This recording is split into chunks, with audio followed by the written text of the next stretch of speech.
In society today, we see that most people would rather watch TV or be on their phone or computer than read a book. When we are out with our friends or out to eat with our families, we often get distracted by our phones. The book Fahrenheit 451, written by famous author Ray Bradbury, is about a futuristic American society where books are banned, and firemen, or a futuristic version of policemen, burn any that are found. When you think of firemen, you probably think of men who help save people and put out fires.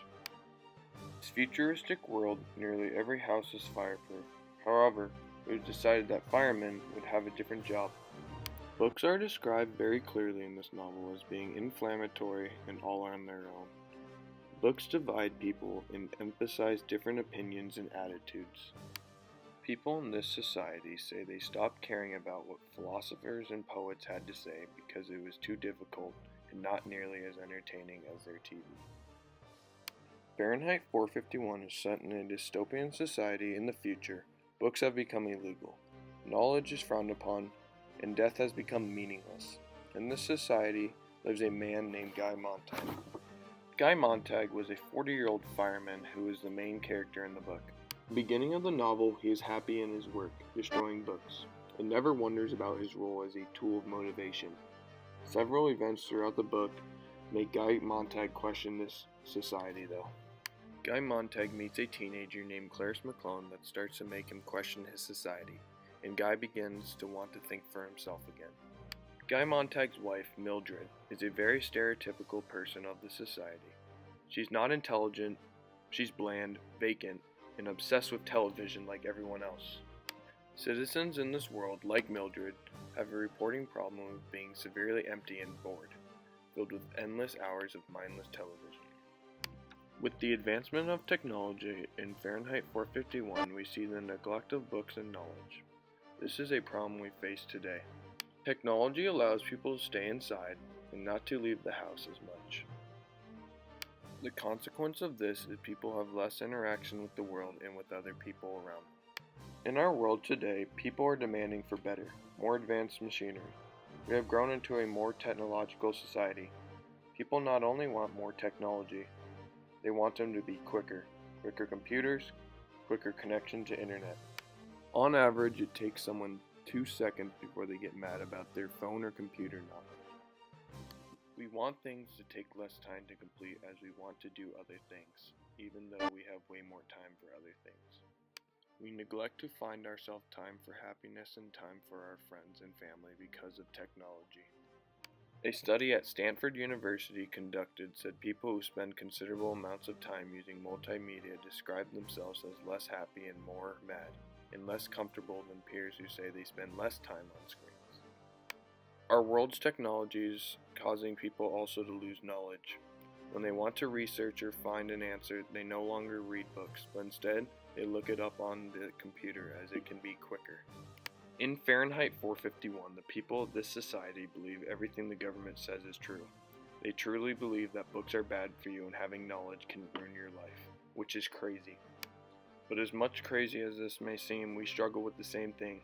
TV and media can change our point of perspective and do not allow people to think for themselves. Now, have any of you guys ever seen one of these bad things for real? We burned almost every physical book in the country. So by the time you guys grow up, there won't be one book left. Burn it. What's wrong, Montag? Your vitals have been off recently. Did firemen used to put out fires? That's a classic lie. Have you used your drops today? I want to know why we burn. We are not born equal. We must be made equal by the fire. And then we can be happy. I got things inside my head that don't make sense. Dreams that I can't explain. Read before the men come back. Do you want to know what's inside these books? Insanity.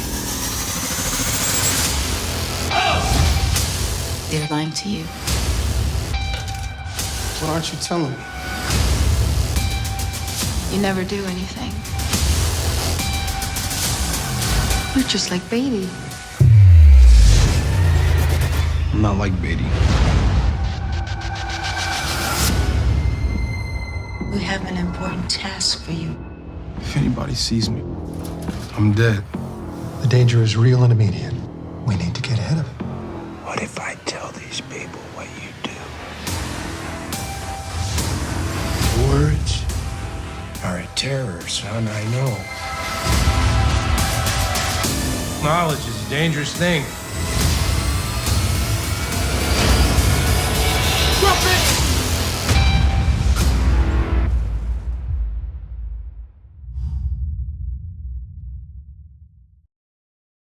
This leads me to a new point. Are books still important to society? It says 52% of Americans in 2012 read a book for pleasure, which is not that bad, but it's declined since 1950 by 20%. This decline has occurred because so many people believe you can find anything on the internet and you don't have to memorize it anymore. Lots of people don't see much sense in reading books. Reading is one of the most resource-consuming processes in your brain. That's why we should read more books and spend time on our social devices. Book that's so old. That's exactly what makes books so great.